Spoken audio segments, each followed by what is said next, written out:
Jen, just get us up to speed. Give us some context behind the latest round of civil unrest in Ivory Coast.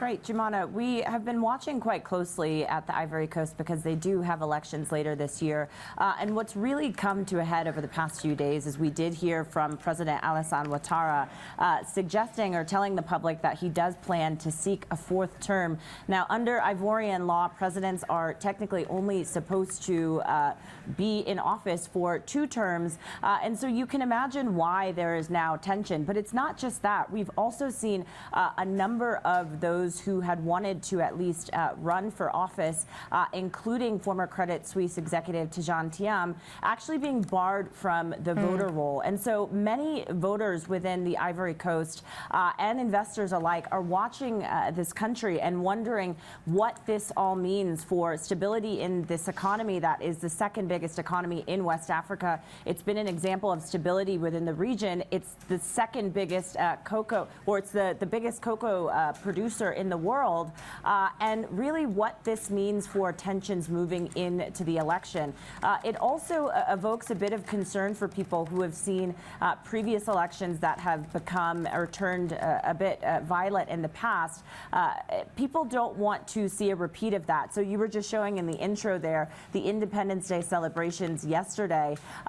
Some of the opposition groups, including Tidjane Thiam's party, had planned initially to have a protest earlier this week to express their opinion and their frustration with being barred from the voter roll. The government actually banned them from this protest. But this weekend, we are expecting some of these political parties to come out and continue to express their frustration in what they see as an unfair situation leading up to the election later in the year.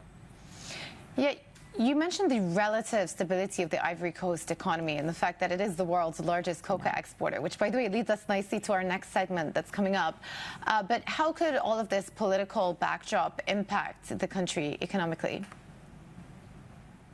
It's very much a concern. I mean, if you take a look at some of the stats from the World Bank, which we did, it has been the fastest growing economy across the African continent. If you just take a look at the growth rate over the past 10 or so years, we've seen the economy growing at an average of 8.2%. That is significant if you compare it to some of the other economies across the continent. And of course, there's cocoa prices. Right now, we're taking a look at some of the cocoa farming.